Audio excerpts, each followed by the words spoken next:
What's going on, Pokemon Card Nation?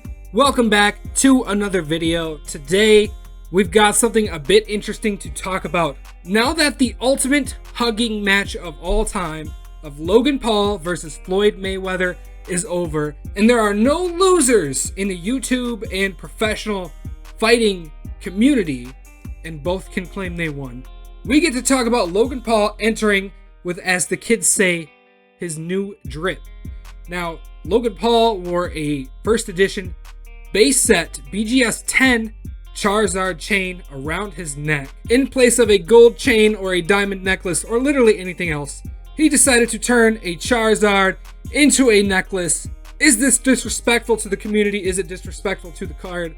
I don't really know. I don't really think so, honestly. I think it's actually kind of cool. Look, I don't think Logan Paul is a representative of our Pokemon card collecting, playing community, but it is pretty cool to see that out there. So your thoughts on Logan Paul don't really matter, and neither do mine. As we all know, he's most famous for filming a corpse in Japan. The thing about this whole situation is that it's his card, man. He can do what he wants with it. I don't know how much he spent on that card. I don't know where he got it from, because I don't think he pulled that, because all the ones he pulled, I believe, were sent to other people.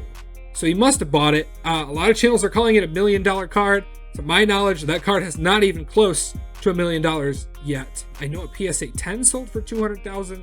BGS 10s usually do command a bit of a premium, or did one sell for $500,000 for PSA 10? I don't remember. Point is, BGS 10s usually command a premium, but it's not that big of a premium. It's not $1 million card. It's a few $100,000 card. Let's get that clear. And for what I'm talking about today, I'm just basically saying that we should, as a community, decide who we want to represent us. Because now that he's out there wearing a Pokemon card around his neck, that represents our whole community. I mean, I don't personally think he's a representative of us, but to the people who don't collect or don't play, they're going to think he is. So it's really up to how you feel about it. If you feel like you don't have a big problem with it, like me, I don't think it's that big of a deal, then, you know, fine. If you have an issue with it, I'm sorry that you have an issue with it, but the reality is it's his card and there's no reason to be jealous over it. I think there's a huge jealousy issue in this community, and I think it's time to talk about it. A lot of people get jealous of these big YouTubers breaking vintage boxes and stuff, or they get upset about it. Here's the thing.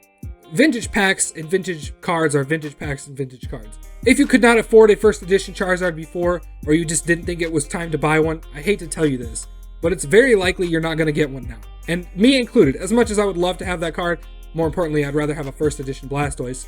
The thing is, I'm not going to buy it, and I'm not going to get mad that somebody else has it.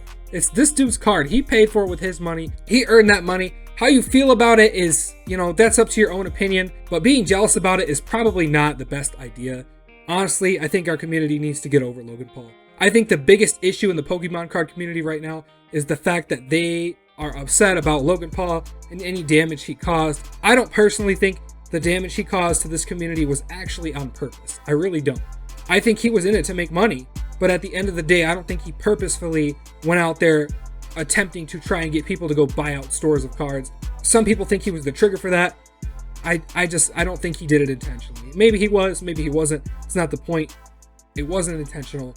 I think it's time to get over it. Let the man wear his Charizard around his neck. It's a cool card. Why would you not want to show it off? I flex my Black Label Umbreon on this channel all the time. I mean, would you guys do the same? This is the way I see it. If I were to walk into a boxing match, I would not box. I'm not good at fighting, so don't ask me to do it. Unless you got $1 million to pay me, then I'll do it. If I were to walk into a boxing match and I were to put something around my neck, I would much rather it be something I care about than just a gold chain. Maybe it is money to him, but I think there's a little bit more to it than that. I do. I'm starting to think that. I didn't think that before. If you've been a part of my Discord, you know I didn't think that before, but I'm starting to change the way I think about Logan Paul and the Pokemon card community. I don't think anything he ever did was intentional, and I do think he was in it for the money. However, that being said, I think there is a place for Pokemon in his heart. I do think there's a little bit of a place for it there. That's why I don't have as big of an issue with this. If you do, that's on you. Thanks for watching. Have a good one. Bye now.